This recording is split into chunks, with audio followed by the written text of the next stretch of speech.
Доброго дня, друзі. Ну що ж, ми продовжуємо викриття фейків російської Good пропаганди. afternoon, friends. Well, we continue to expose the fakes of Russian propaganda, which are quite primitive, but at the same time trying to influence the mass consciousness. One of the examples is an attempt to crack the creeping line of the Ukrainian TV channel, which reportedly called to lay down arms on behalf of the President of Ukraine. It turned out that it was a banal hacker attack, and it can be easily denied. Of course, the Ukrainian armed forces and the Ukrainian president continue to resist the Russian aggressor. In addition, a rather primitively glued deepfake was thrown into the media space, where the president of Ukraine allegedly declares his refusal to continue conducting defense measures. In fact, there will be more and more of these technologies. We just have to keep calm and think critically. Realize that the aggressor state, with its information attacks, is trying to extinguish its fears on the front line. The second fake that we refute and expose is that the Ukrainian armed forces hit the center of Donetsk with a Tochka-U missile. In recent days, this information has been actively circulating in the Russian propaganda media, and now we have analytics from an independent source. The conflict intelligence team found that the attack on the Donetsk with a Tochka-U missile system was carried out from Russia-controlled territory. In particular, it has been established, judging by the fact that the rocket launcher itself is located on the ground, that is, flew from the southeast. And in the southeast, at a distance of 120 kilometers, the Russian armed forces are based. So the attack was carried out from the territories where the aggressor is. Russian state propagandists also continue to broadcast the allegation that Ukraine allegedly has been developing biological and chemical weapons. Earlier, Lavrov, Lukashenko, Russia Today and state propagandists said it. Now Putin has personally stated this during his selector. Just listen what he accuses Ukraine of.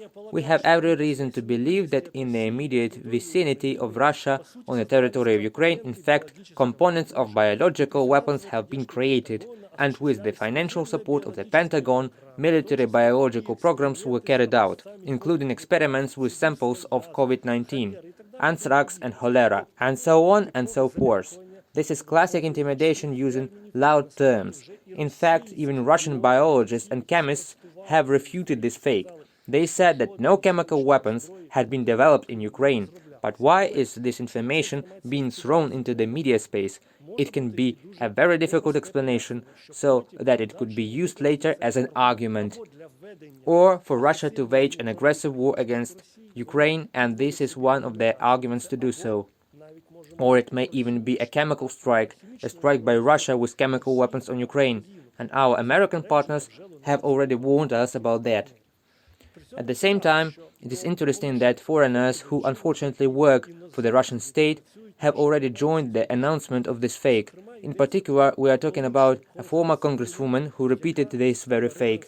Her name is Tulsi Gabbard, and she has been repeatedly exposed for helping Russia on the international political and informational front.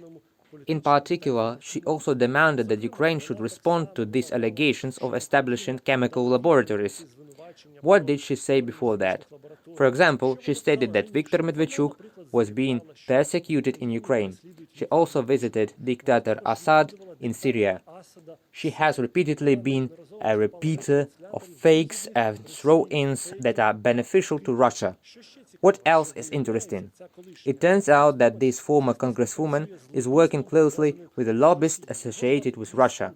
His name is Chris Cooper, the founder of the PR agency Potomac Square Group, who was accused of illegal lobbying in favor of Russia. If you look at how she voted when she was still a member of the US Congress and she lost her seat, for example, she did not support a resolution calling for an independent investigation into the murder of Boris Nemtsov in Russia. She also did not support a bill banning the US government from recognizing the annexation of Crimea. In a similar way, this congresswoman did not support Magnitsky's global law, which imposes sanctions, including on Russian officials. I mean, her connection with Russian propaganda, with the Russian state, is quite clear. We will not be surprised if they will continue to use her to spread fakes. So how do you react? Just keep thinking critically. Trust Ukraine, trust the Ukrainian armed forces, our political leadership, and Ukrainian mass media. Believe in our victory. Glory to Ukraine. Перемогу. Слава Україні!